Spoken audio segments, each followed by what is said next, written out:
Let's bring in the very real James Creedon with a very real media watch. How are you, sir? Now, starting with the buzz about the London mayoral race, which clearly is interesting a lot of people online, though we hear the turnout's pretty poor, something like under 30%. That's right. There has been a trend recently for elections to see whether social media can give a sort of an idea of who is likely to win. In other words, looking at statistics or algorithms, which candidate is getting the most amount of comments, the most positive amount of comments, does this correlate to the voting booth?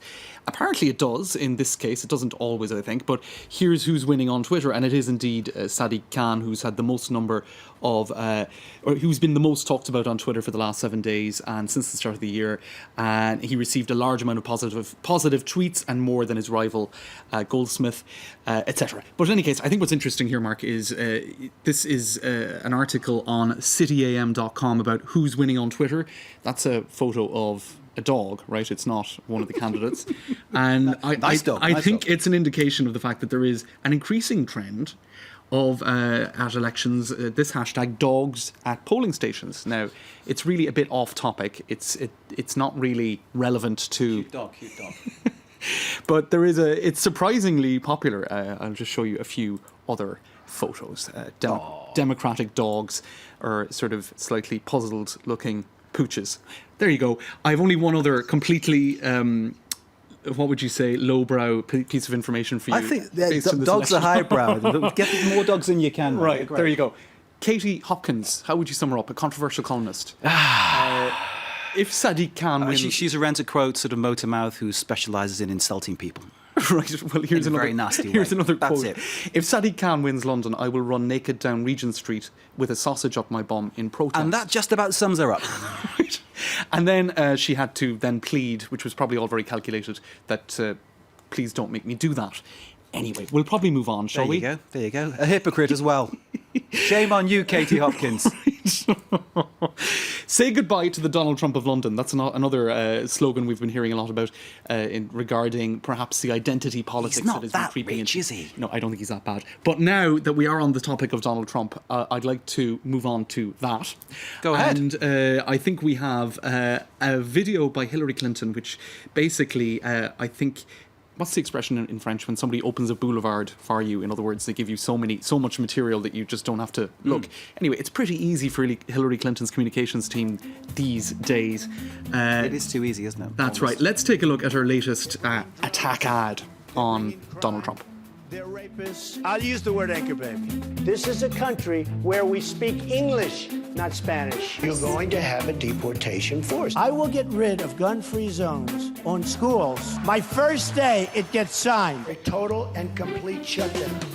Of Muslims entering the United States. Do you still believe that Muslims should be banned from entering the country until we can figure out what's going on, as you've said? Yes, we have to find out what the hell is going on. What do you think of what I said? It's fine. And if we want to go stronger, I'd go stronger too. When you get these terrorists, you have to take out their families. Bomb the shit out of them. Maybe Syria should be a free zone. Take for out their ISIS. families. Bomb the out of them. Yeah, okay. So clearly there are things that the Clinton campaign can lean on to exploit and stress. I'm worried that some people might find that attractive, what Trump is saying. It might backfire. Well, what's interesting now is you put Hillary Clinton into any social media network and you're just coming up with Trump. You can't escape him. Even if you're trying to focus on another candidate, he is the... Because a lot of people actually sort of sympathise with what he's saying. Right. Whether we like it or not. Shock tactics, it's true. Final topic, Mark. A photo... Well, first of all, I think with the images of when this photo was taken. It was taken in Sweden a few days ago. A lady by the name of Tess Asplund, 42 years of age, Stockholm resident.